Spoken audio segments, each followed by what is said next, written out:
basically with okay, got it. Basically, what the Atlanta Beltline is you have uh, a highway called 285 that's surrounding the city, but in the inner city, they kind of wanted to make another circle called the Beltline. The Beltline connects all of the neighborhoods in the intercity of Atlanta, and on this Beltline, it's a big trail that goes in a circle, and this trail is supposed to connect 45 different neighborhoods in the inner city of Atlanta. And so the goal when the Beltline is being promoted, it's like, it's a beautification project, but the goal is to unify these neighborhoods and unify the people in the inner city of Atlanta. And so when you go along the Beltline Trail, it's a whole lot of new construction, new parks and things that are being added to the Beltline all the time. And the goal is to get people outside, to get people communicating and to liven up the city of Atlanta. In theory, this is a very beautiful thing. And it's an encouraging thing because you want to get to know the people in the city. You want to get to know your neighbors and stuff like that. I think the problem comes when the planning of this doesn't go well, right? So when you have this big thing that's supposed to connect people, in my experience with the Atlanta Beltline, I've seen that there's been more division than unifying when it comes to the Beltline. And now we could jump into why that is. First of all, within the Beltline, there's a lot of businesses that were like further out, maybe businesses that were in, Roswell, Norcross, and so forth and so on. A lot of these businesses are coming into the inner city.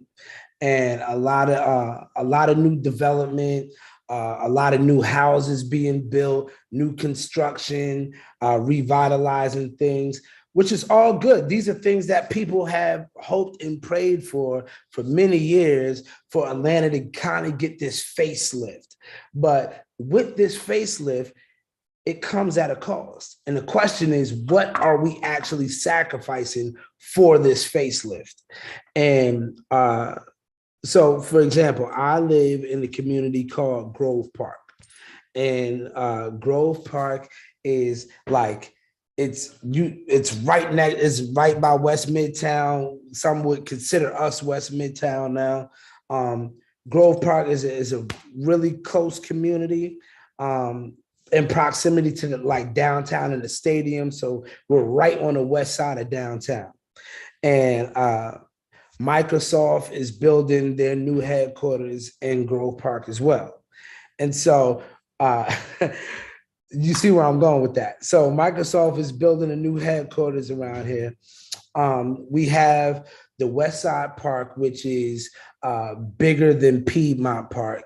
It's a huge park, and the biggest park in the city of Atlanta. You have the Beltline that runs right through here, and Microsoft. So it's three major attractions on this side of town. But with that comes hiking property value. Hiking property value is hiking property taxes. And so the problem with that is when people get to a point where property taxes are too much and they can't afford to stay in the homes that they lived in for God knows how long, right? So one thing about Grove Park is we had a lot of legacy residents that live here, older residents, retired, fixed income. And mind you, these are the people who lived in Grove Park when Grove Park was an undesirable part of town. People didn't want to come over here. People didn't want to walk over here. People didn't want to visit here. This, as a matter of fact, when I told people that I was moving to Grove Park, they're like, what? Bankhead? And it was just kind of like resounding, that's not the move, G. And so it's like, when people find out that you want to move into the inner city, it's an automatic like, nah, that's not cool. That's not the place to go.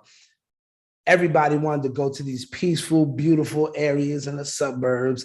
Coming from Philly, that's the mindset I had, right? So when I first moved down to the Atlanta area, just a little bit about me, sidebar, I'm a recording artist, right? And so I put out albums, I tour and stuff like that.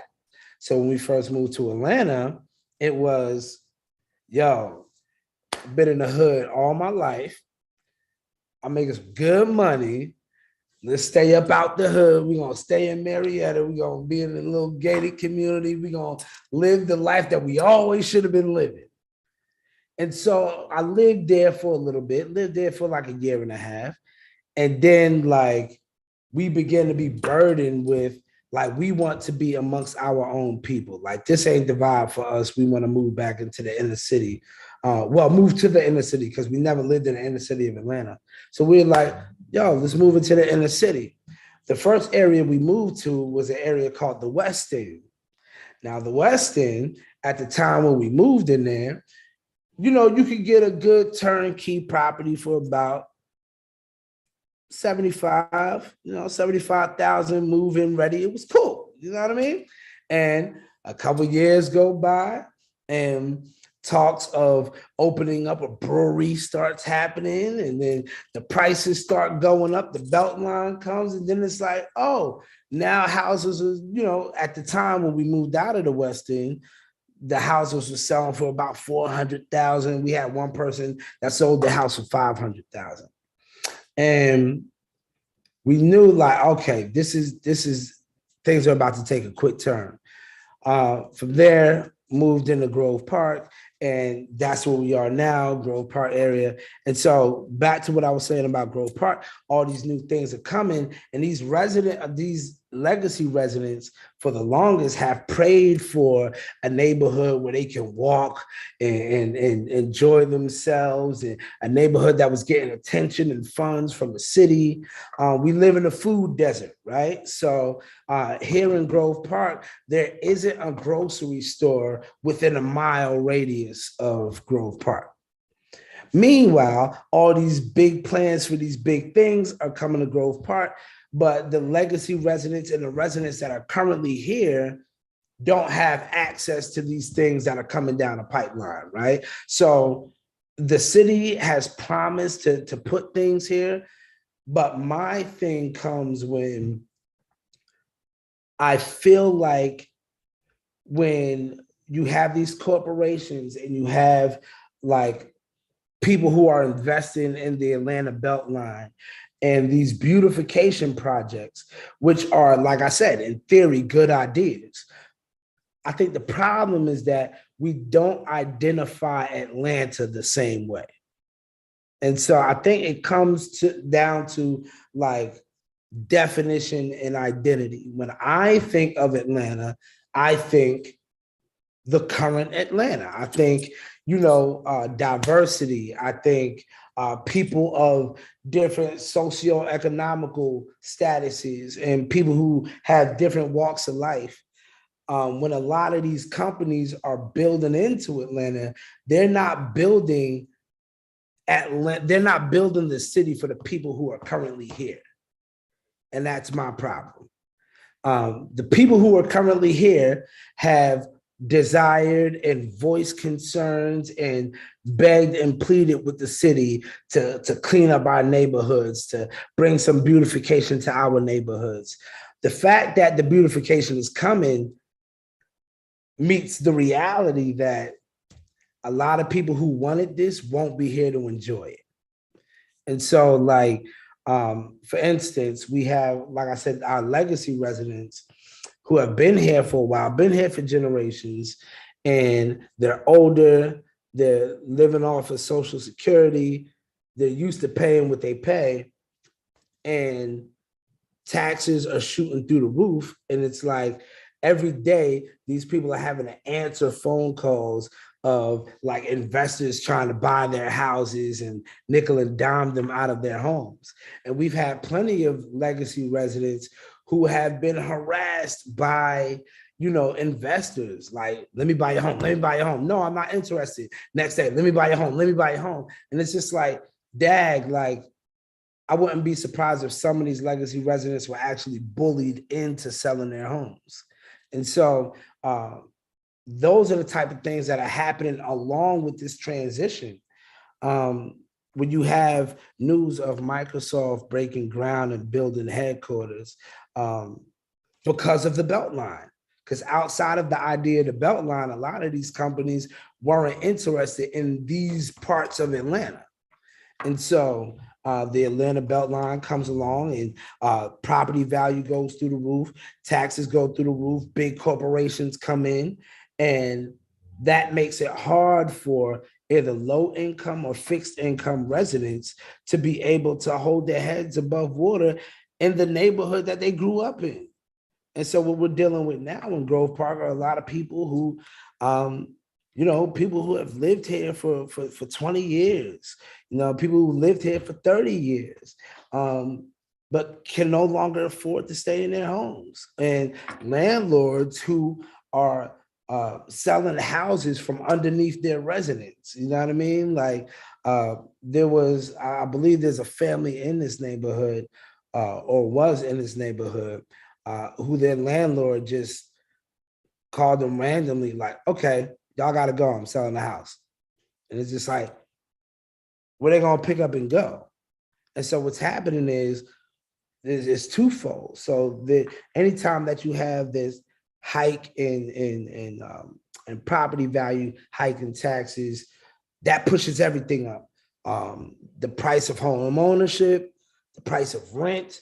I remember when I moved to the Grove Park area, probably about 2016. At the end of 2016, I moved to Grove Park.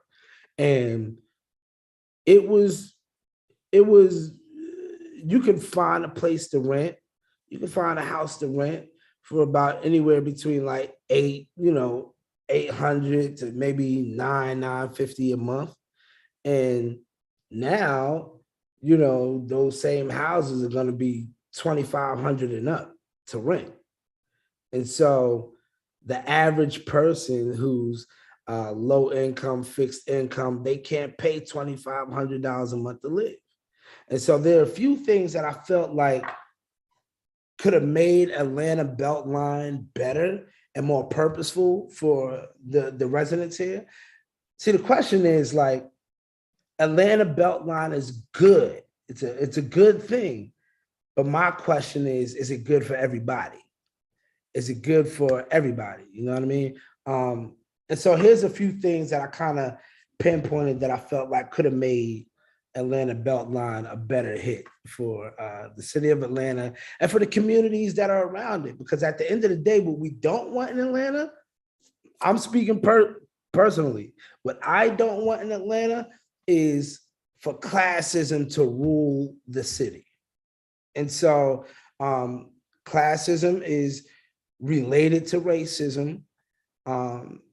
And that's what it's kind of turning into, is a classist thing. It's like the elite can live inside the Beltline. Then everybody else kind of goes out. And then if you're not even upper middle class, you probably got to go outside of 285 altogether, which is what it's really turning into. You're having people having to go all the way out to Douglasville or have to go to Union City to find any type of affordable housing. So as they were creating a Beltline, what I wish they would have incorporated was, number one, proper planning. Not just, hey, we're going to throw this stuff up and let the chips fall where they may. Like, I think there should have been proper planning around the current residents that live in the Beltline areas, that they would have access to food, jobs, affordable housing now, right? Because even if you look at the Atlanta Beltline website, it talks about like their goal is to have about 5,000 affordable housing units, right? Along or inside the Beltline. Great idea, but they said, we want to have this by 2030. And I'm sitting there like, okay, that's about 8 years from now. But what happens to the residents now? And so again, I think we talk about two different Atlantas. I talk about the Atlanta that exists now. A lot of these corporations that are coming in, they're talking about the Atlanta that is to come in the future. And so my thing is, I think those two have to meet. I think we have to put in effort for the Atlanta that is here right now. And so when you talk about affordable housing, I'm like, okay, what does affordable housing mean? Because every price is affordable to somebody, right? So like, is it affordable for somebody who makes 40,000 a year? Is it affordable for somebody who might make 35,000 a year? Or do you have to make 65,000 and up for it to be considered affordable for you? And so when I'm talking about affordable housing, I'm talking about affordable for everybody. Like, I think everybody should have a space in the Beltline, in the city. But that's not the case. I'm seeing it every day. In Grove Park, there's an organization out here called Grove Park Renewal. And Grove Park Renewal is ran by my guy, Justin Bleeker. And the whole goal of Grove Park Renewal is to be able to keep people in the inner city at affordable rates. And so they do a pretty good job at keeping their rents well below market rate. And so for the people who live here, the low income people, they have somebody that's looking out for them and championing their cause. But even with Grove Park Renewal, they're having to wrestle with the reality of their property taxes shooting through the roof. And how do we keep this rent low when property taxes are going super high? And even with acquisitions, it's hard to acquire more property when you're being outbid by these investors that don't even live in Atlanta. Some of them don't even live in the country. They're just buying up houses, buying up lots and properties.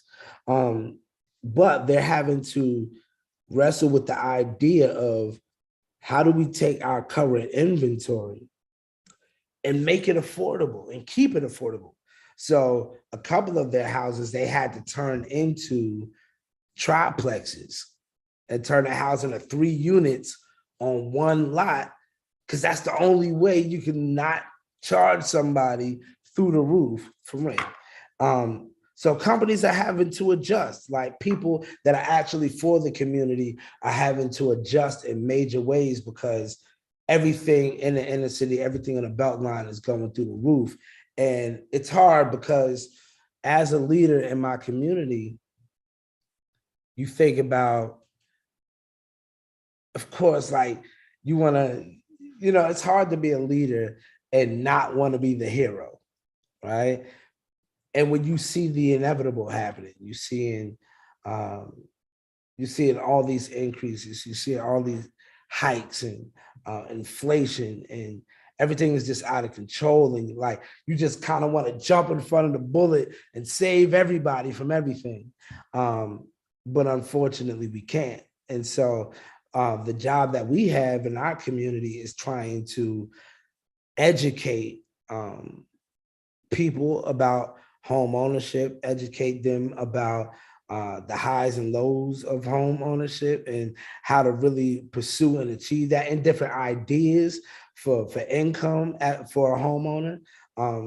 Talking to homeowners about ADUs and different things like that, which are like additional dwelling units for like maybe Airbnb or something like that.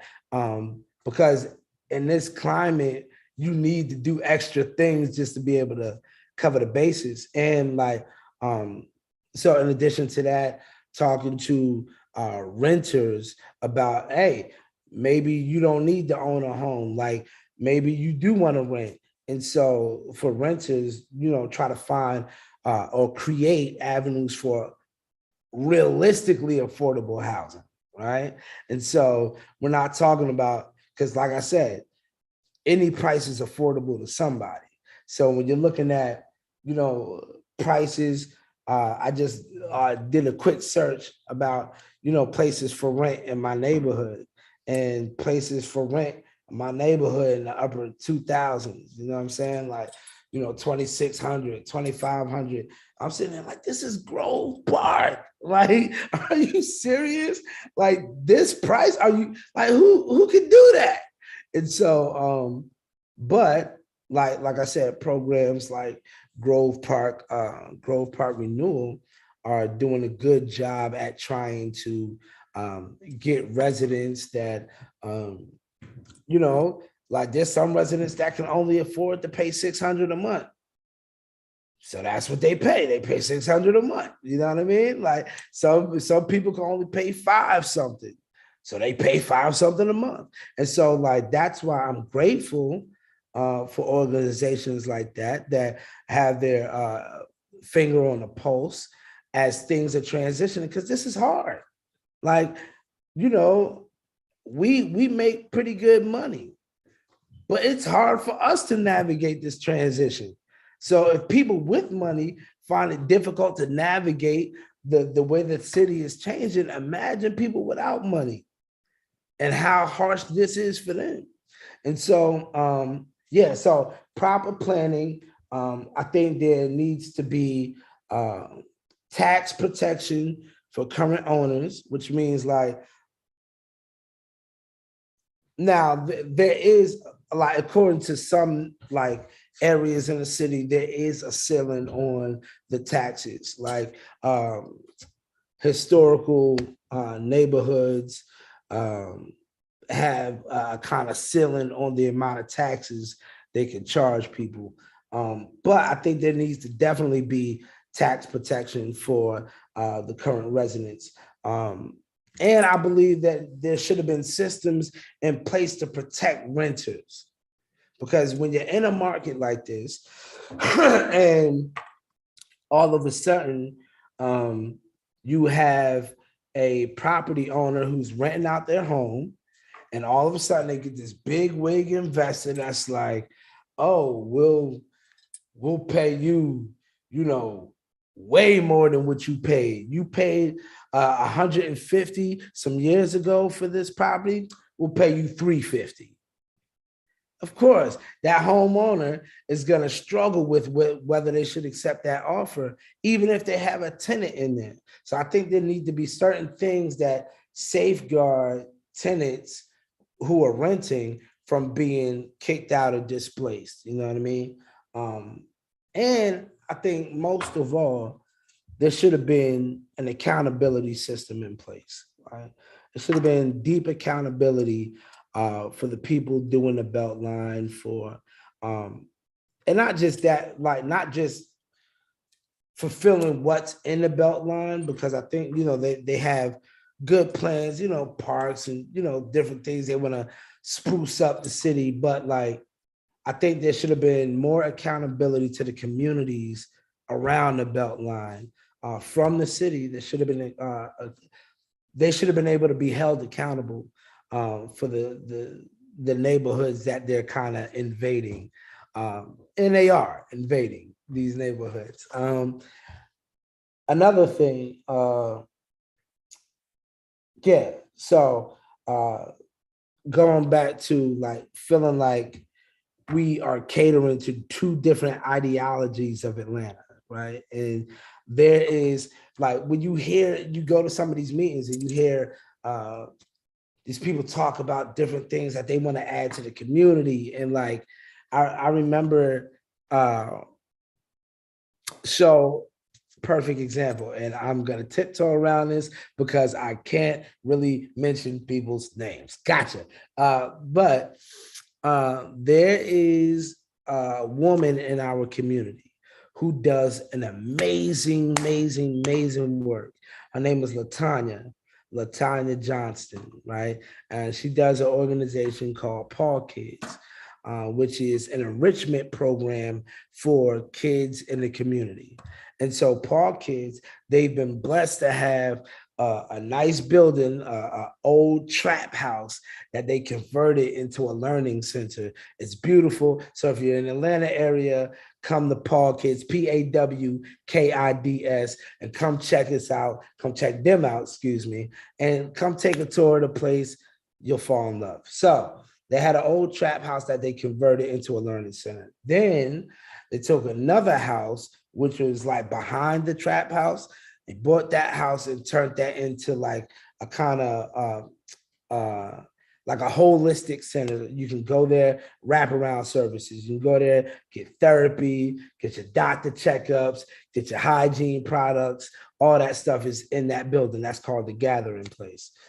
But then there was another property on there, another small building, and LaTanya wanted to buy this building and create a food pantry, a neighborhood food pantry that people can deliver food to, donate food to, and the leaders in the community will come and distribute that food to families and individuals in the community who are in need. When she brought this idea, there were powers that be that tried to blindside her and not allow her to get to the property, not allow her to get the property, because they wanted to create, I believe, a hot dog stand. Now we're talking about Grove Park, which is on Bankhead. If you know what that is, Donnelly Hollowell. This is a Black community. We don't do hot dog stands. And so they wanted to turn this building into a hot dog stand. Thank God that never happened, because we don't eat that many hot dogs, relax. But so LaTanya did eventually get the building and turned it into a food pantry, which is called Claudia's House. And it was crazy because when she opened up the food pantry, it was right before the pandemic hit. That food pantry has been the most popping thing in this neighborhood ever since it opened. And it's something needed for our people, and it did a great service to the community. But we keep getting confronted with these different business ideas, again, that don't service the people that actually live here. And that's my thing. Like, we're not speaking the same language. Like, you want to open up a hot dog stand, ice cream stand. Like, we don't need that. We need resources.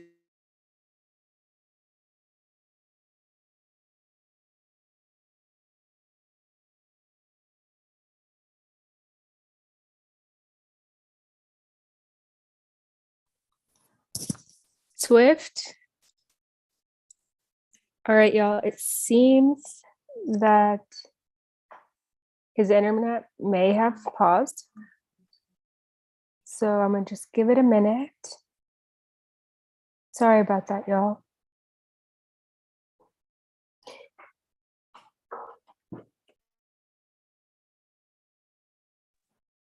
While we wait for him to get back,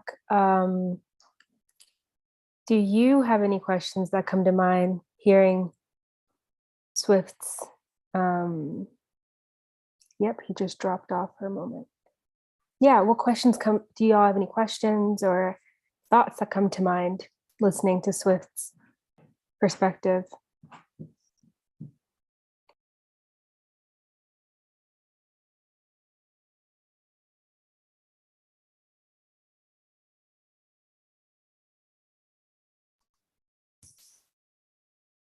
Allison, did you want to say something?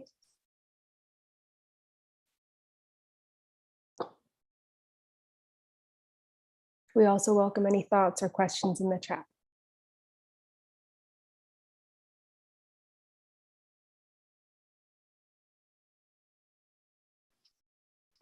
Sure. I feel nervous because I know it's live streaming, but I'm really enjoying the presentation and just trying to learn and take it in.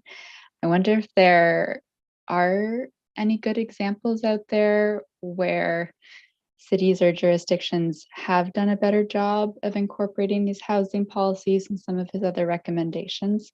Any good examples we can look to?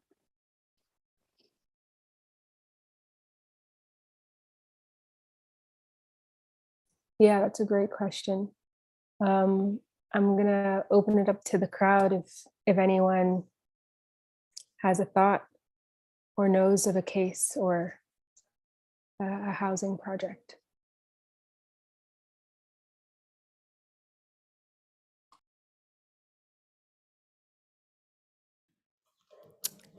Nope. I did put in the chat that I didn't have a question, but that the same situations and narratives are happening across area codes. Like, I live in Richmond, Virginia, Powhatan Land, Monacan Land, and so very similar scenarios here. Yeah, and it's become even increasingly challenging to actually acquire property. And so organizers have gotten super creative. There isn't a pantry. I think there are a few pantries, but folks have like food trucks and refrigerators now. So folks are getting creative with that last example. So it's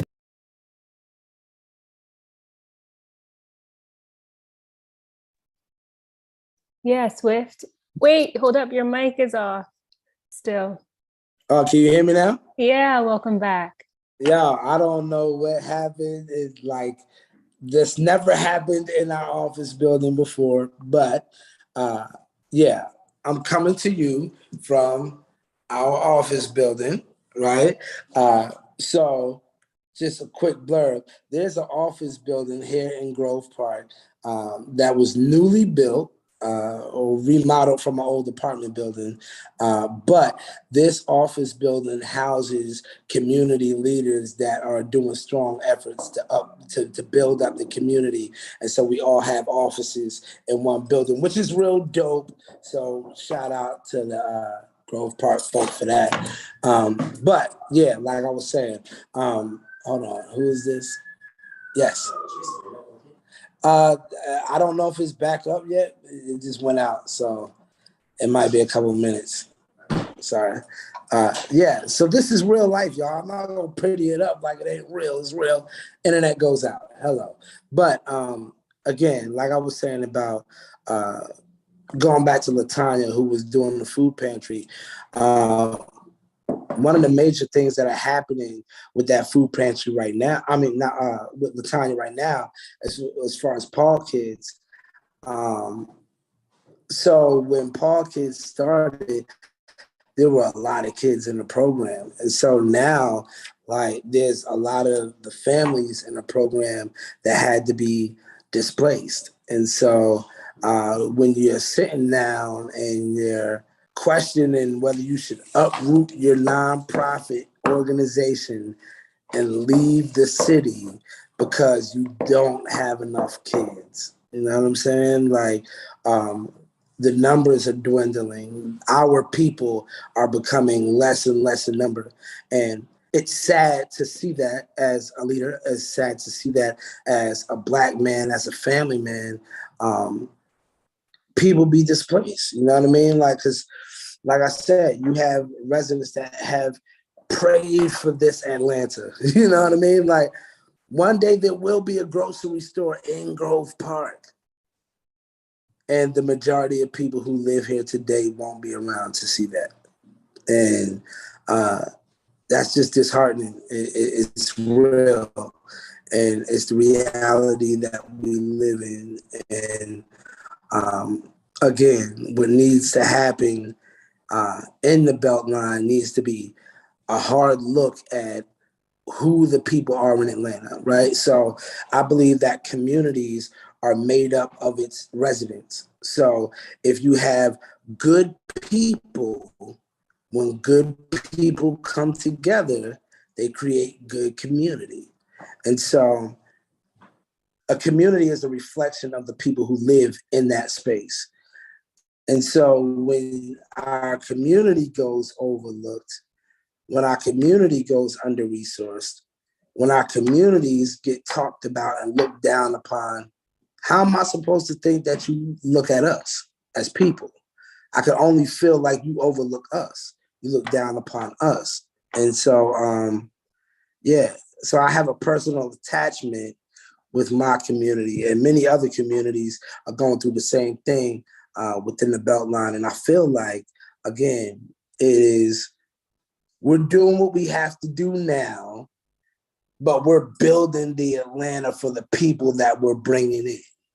There are a lot of people coming from Johns Creek. There's a lot of people coming from Buckhead. There's a lot of people coming from Roswell. A lot of people coming from all these suburbs outside the city that are moving into the inner city and buying up these areas that these grandmothers spent time building on, that these people have fallen in love with, raised families, and had generations in these communities, now can't afford to do anything here. And that's hurtful. It's hurtful. And so again, like I quote the question, the idea of the Beltline, is it more divisive than it is unifying?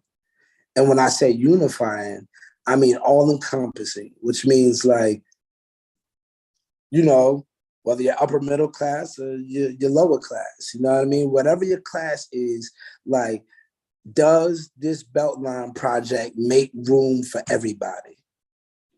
And I don't see it. It doesn't. I don't see it.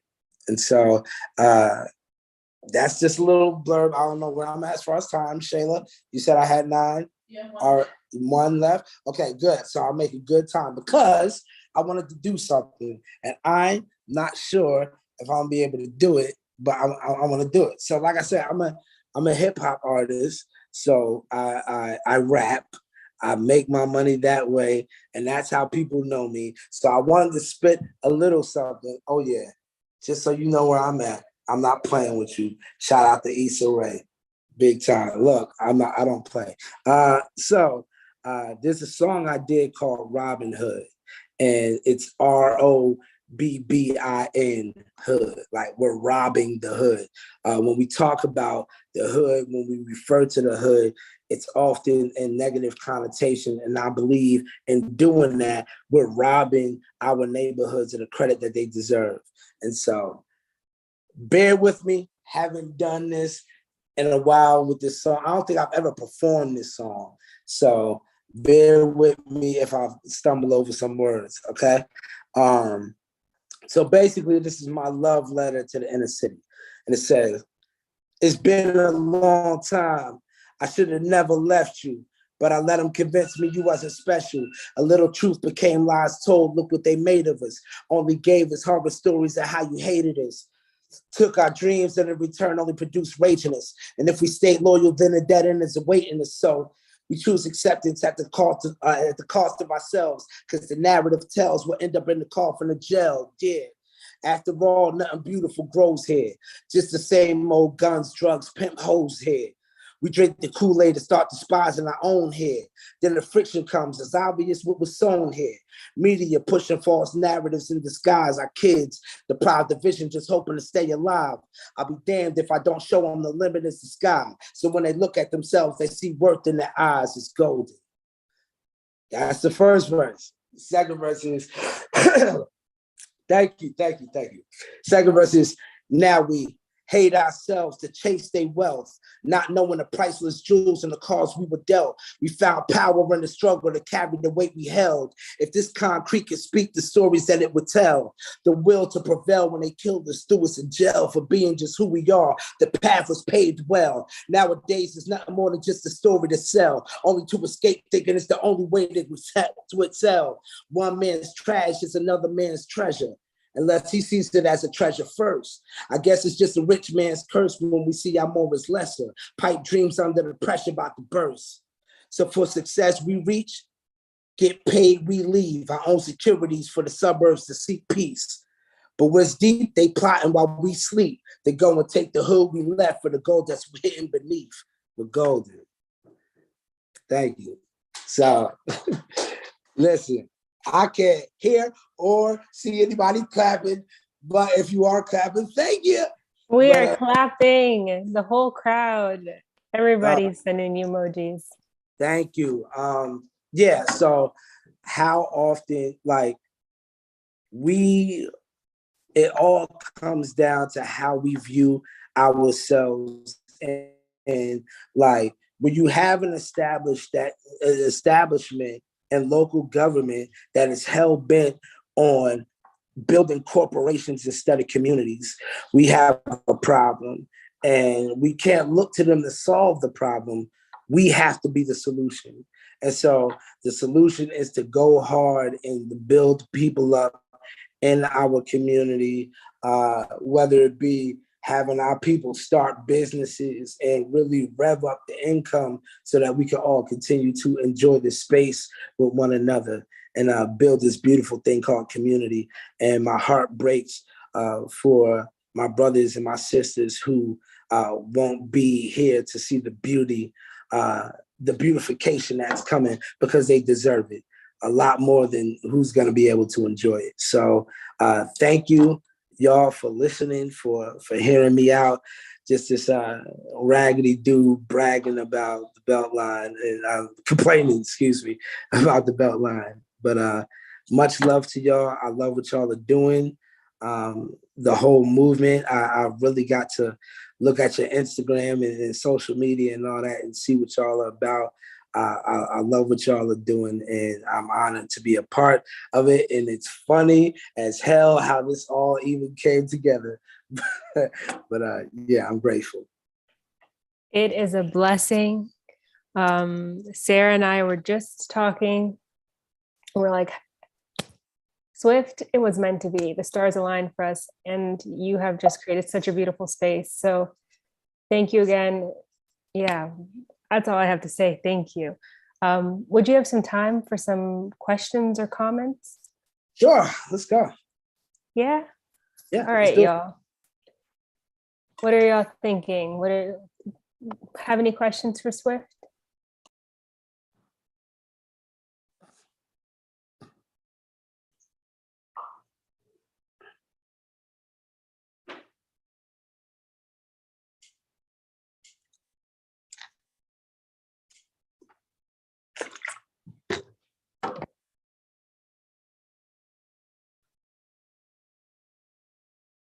All right, I can see it. Y'all are still processing.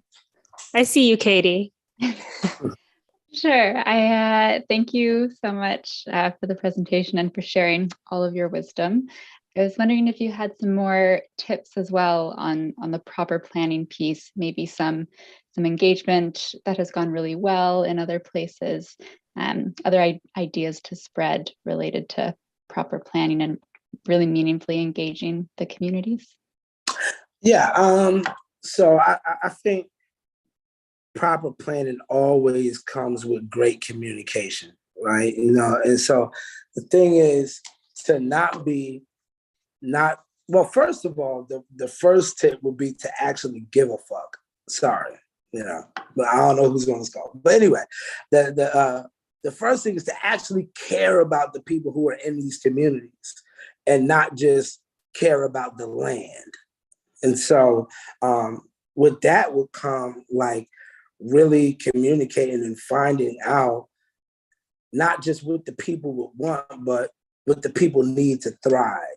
Like, what do you need to be at your very best? Maybe we need and simple things like, man, maybe we need more financial institutions instead of check cashing stores. You know what I'm saying? Maybe we need more training programs so that people can pick up a trade. You know what I mean? Like, another thing is the big thing in the Atlanta area is public transportation. Public transportation sucks, right? So if all of these people are being pushed out to the to other counties and stuff like that, how are they supposed to get back into the city for work? We're closing the door on public transportation. the last, 2 or 3 votes that they had for MARTA expansion have been denied. And it's just like, well, if we won't allow MARTA to expand to these outskirts, I think that's intentional. It's intentional. You don't want people to come back in the city once they're out. And so, yeah, so I would say like definitely engage in the community on what is needed and what can best help them thrive. And doing that, being a legitimate resource to the right now community. Yeah. Thank you. Thank you for asking.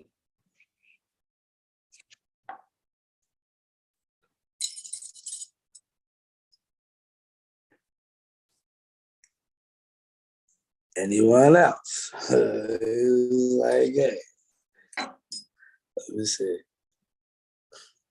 Does anybody say anything? I don't even know how to look at the chat at all. I'm tripping. It's 20 people in here. I know somebody's gonna say something. I have a question, R. Swift.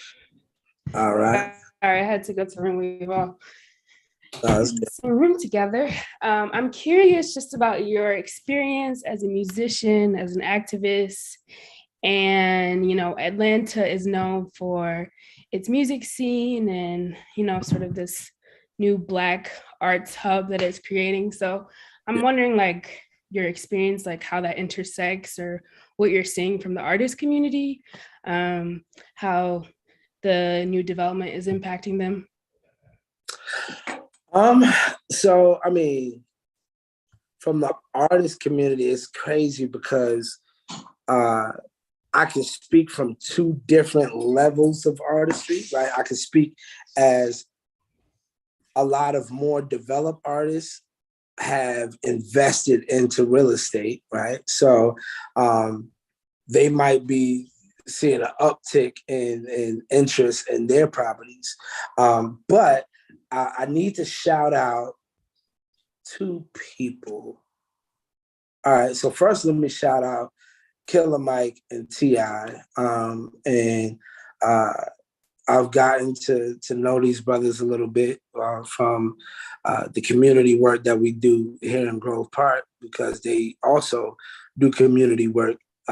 Me and Killer Mike serve on the same board, executive board. And so being able to see those brothers' passion for this community, they actually were a part of, I think more so T.I.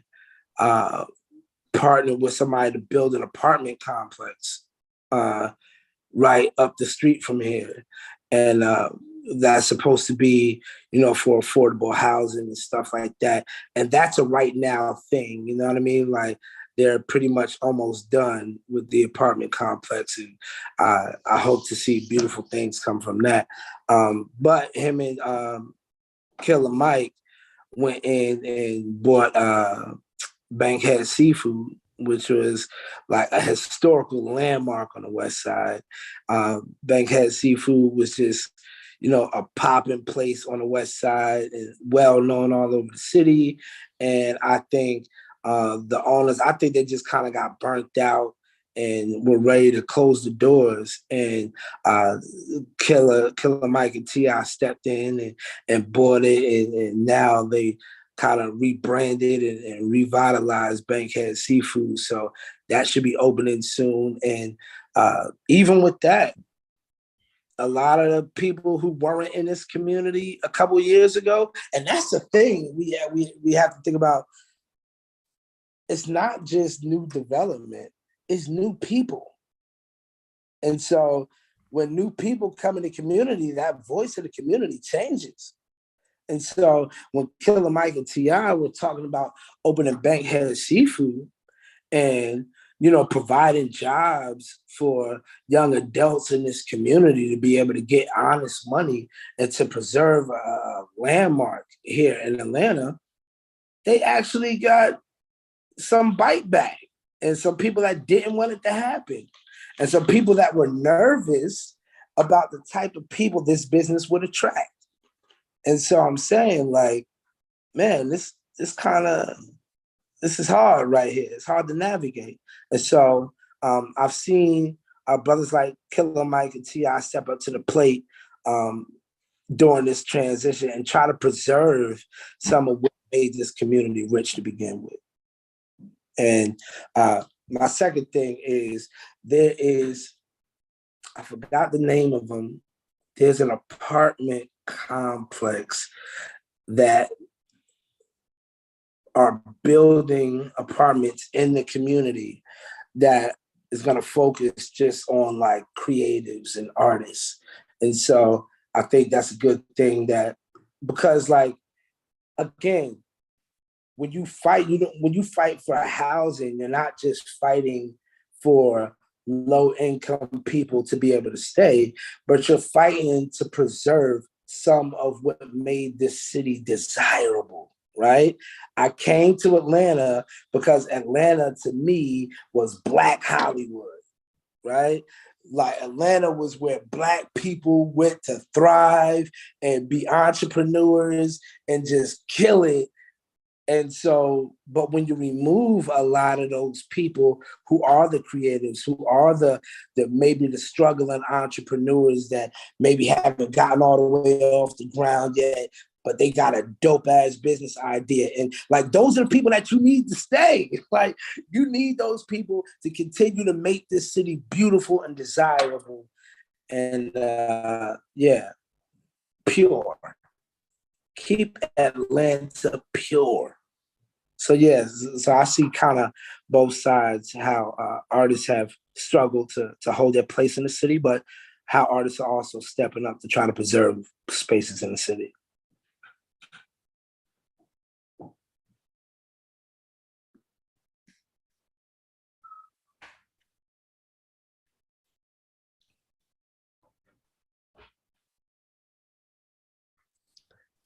I have another question, actually, if that's okay. Sure.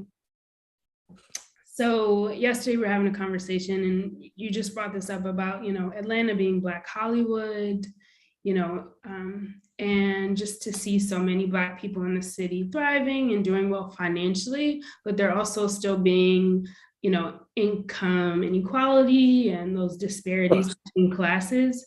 So I guess I'm wondering, like, how is Atlanta grappling with those like interracial class dynamics of, seeing the rich get richer, and also the low income, low wealth Black community still continuing to struggle, and, just having that moment or that movement of, buying back the block, or a lot of these movements to like bring wealth to the Black community. How is the community kind of grappling with these issues? Well, I think first of all, like, systems are perpetuated by people, but these systems are in place and will always be in place, which is why I'm saying, like, the system has to be destroyed completely and overhauled. It benefits the system to have Black people at a disadvantage. It really does. To keep Black people in the begging posture, it benefits the system because it allows the powers that be to look at our community and say, see, we told you they were like that, right? And because they feel vindicated, they feel justified in doing whatever they want to do to our communities. So yeah, I think that this crooked system that paints that picture is still very much in place. Even though we have like spurts of encouragement, we do have the buy back the block moments, you know what I'm saying? But those systems can continue to exist. And I think that Atlanta hasn't done a great job at all with facilitating change in our communities. But you know what? But I can't just blame Atlanta, right? I have to take ownership as a Black man. And in our communities, what are we actually doing to demand it, right? The Black voice is very powerful if we can ever find it. And so what happens is when we look at the Black Wall Streets, and we all like to go back to that moment in time where we saw Black people in a powerful position. We saw unity like we've never seen before. And I was talking to somebody earlier, part of what that is we saw common opposition. And so I think that we don't have to be on the same page with everything, but there's some things we definitely need to be on the same page with. And I think we need to be all about the betterment of our people, the education of our people. And I think that, again, now being liberated, I would tell any young Black woman or man, don't you go get no job. Start a business. Like, let's educate each other on how to start a business. Like, if you can clean, you can start a cleaning company. You might need to have a partner that's more on the book smarts and that's more, equipped to deal with the structure. But if you have, and I tell, like, I go up to drug dealers all the time. I used to sell dope, so I go to a dope dealer, say, man, if you can sell dope, you can sell a house. Like, let's talk about it. And so I think that, like, I can never expect for the system to be like, to really complement our people. I think the big thing is like learning how to stand on our own and independent of that. But that's another conversation. But to say the least, I think low income joblessness is still very much a big thing. And it's a bigger problem than, I mean, you could talk about malnourishment. You could talk about, like, our education system, the way the education system is rigged so that, poor neighborhoods have poor schools, have low paid teachers, you know what I mean? And so it's like, it goes all down the line, but there's several things that lend itself to that. And it's discouraging. Yeah.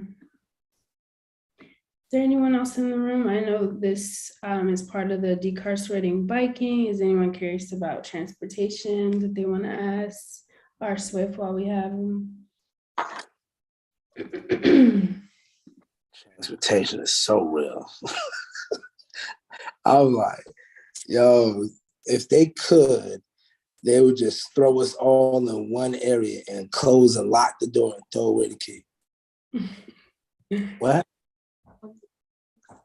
I mean, I'm on here now, but I'm sorry, my daughter is telling me the Wi-Fi is back up in the building. But, transportation is hard because, like, transportation is access.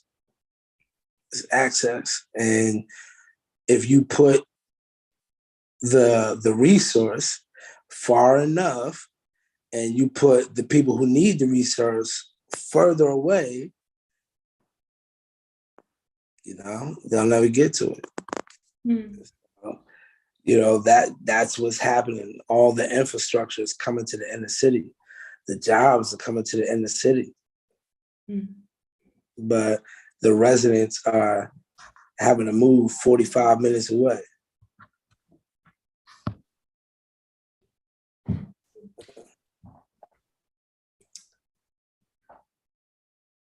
Well, is there anyone else in the room that has any questions for our Swift?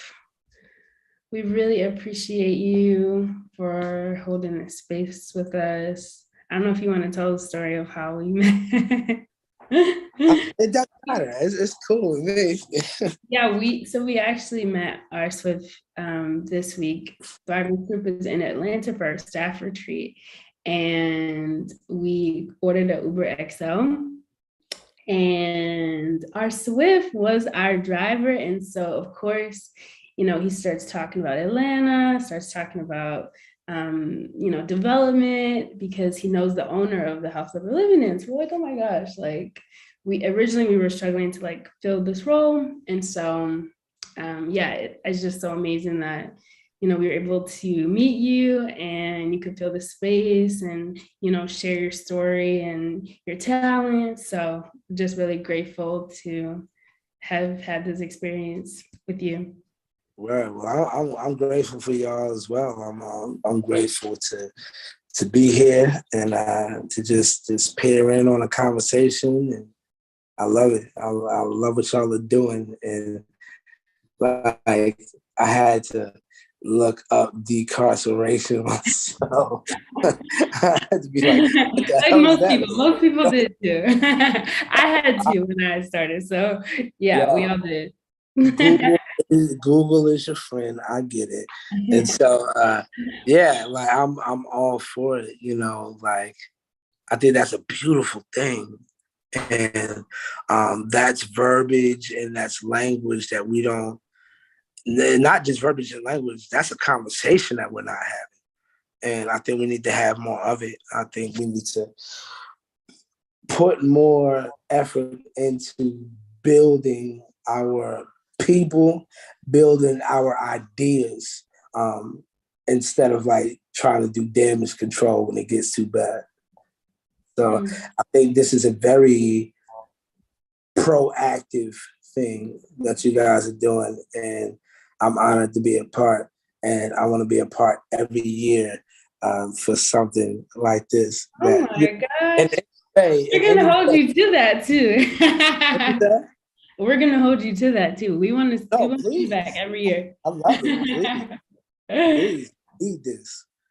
All right. Well, if anyone doesn't have any questions, we are the time. Oh, we have someone with their hand raised. Ariana, friend of mine. Thanks, Sarah. Thanks for letting me say a few before you guys wrap. I loved everything you said. I dropped a few things in the chat because you're clearly very masterful with words, and just appreciate everything you shared.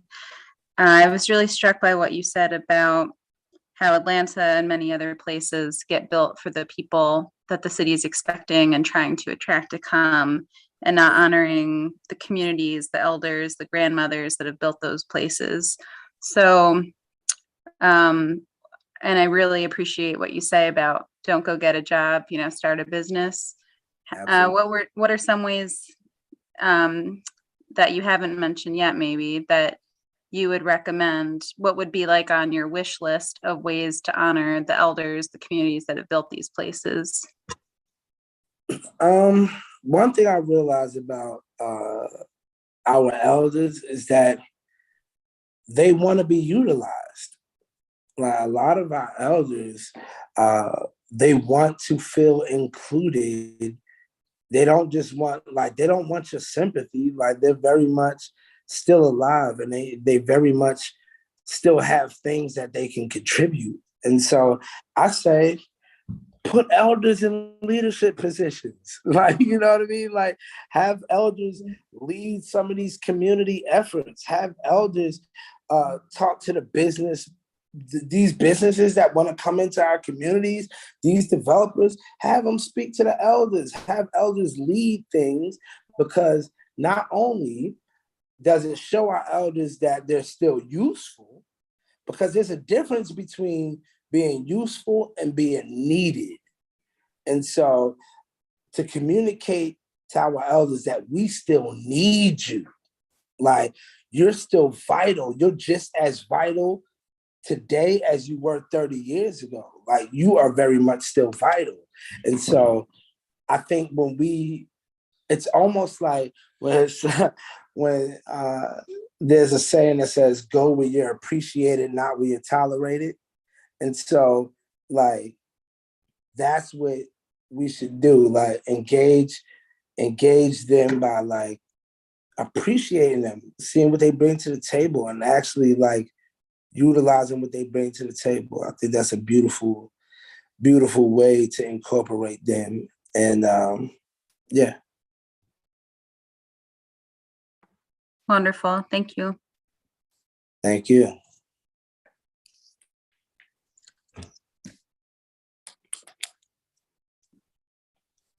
Anyone else? I was going to ask, just as a closing, Swift, are there any shout outs, any communities, any movements you want to shout out for us? Freaking lootly.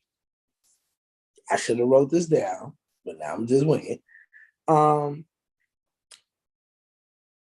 like I said, shout out to Latanya and Paul Kids for the beautiful work that they're doing. Shout out to Justin Bleeker and Grove Park Renewal. Shout out to Erica Brown. Erica Brown is a homegirl of ours. She went from working at a bank a couple years ago and said, yo, I want to really get into real estate and be a real estate agent. And she killed that shit for a little bit, and she became like a real estate guru and certified boss, certified everything. And like Erica Brown is just a dope sister that her and her team, they pour into people, they do these cohorts to help people like learn the real estate game. You don't need a whole bunch of money to acquire. You can do it this way. You can boop, boop, boop. And so she's teaching people how to fish. There's an African proverb that says, give a man a fish, he'll eat for a day. Teach him how to fish, he'll eat forever. And so Erica Brown is one of those people who are teaching people how to fish. Shout out to my man St. Clair, who is in the communities dealing with a lot of the young men and women. There's so many people. Shout out to the churches, the very few churches that are actually doing work in the community. Shout out to y'all. Shout out to our Black men. Shout out to our Black men that's standing up, being a force in this mother, you know what I mean? Shout out to my kings. Shout out to our queens, our Black women that have, y'all took the good, the bad, the ugly, but y'all are the backbone of our people as an existence. And so much love to our queens. And yeah, that's it. The Black family. You hear me? You know what I mean? You see it. Shout out to everybody. Thank you. That is beautiful. Swift, thank you so much. Thank you for coming. Absolutely. Thanks for having me. Yeah. And we are so thankful that we could start our relationship in this way. Thrive-Ins and Swift. We got a bond. We look forward to an Urbanist 2023, y'all. Now you have a little sneak glimpse. Yeah. Do it. Yeah, and thank you. Absolutely. Thank y'all. I'll be getting with y'all off grid because, I mean, celebrate before y'all leave. Celebrate Sounds before good. y'all. Yes, we need to connect. Yes. And on that note, Sarah just put in the chat, Decarcerating Joy series will start at 5